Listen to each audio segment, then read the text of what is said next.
আপনাদেরকে জানিয়ে রাখতে চাই যে আজকে কিন্তু 35 যে আন্দোলন, সেই আন্দোলন কিন্তু আমরা দেখছি যে আন্দোলনটি এরই মধ্যে কিন্তু পুলিশের পক্ষ থেকে বাধা দেওয়া হচ্ছে, যাতে এই মিছিল যাতে সামনে থেকে না এগোতে পারে, তাই সেজন্য কিন্তু পুলিশের পক্ষ থেকে কিন্তু আসলে পুলিশ আটকানোর চেষ্টা করছেন। আমরা দেখবো আসলে এখানে কি হচ্ছে।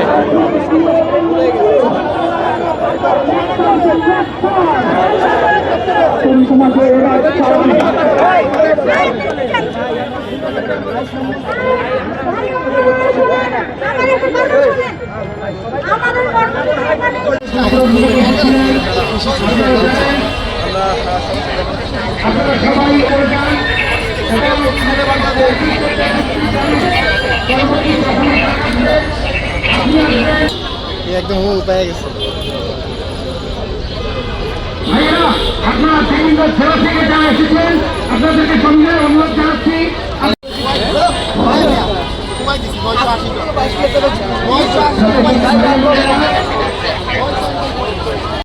বিক্ষোভ করুন। আবার যদি পেটুয়া বাহিনীর রূপ ধারণ করে আমরা প্রতিহত করবই। আপনারা সবাই মানসিক প্রস্তুতি নেন। আমরা 144 ধারা ভাঙবো যদি আমাদের কোনো দাবি মেনে না নেয়।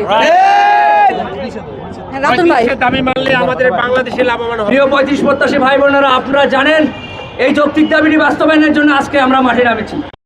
প্রশাসন আমাদের 144 ধারা আমাদের ভয় দেখিয়েছে।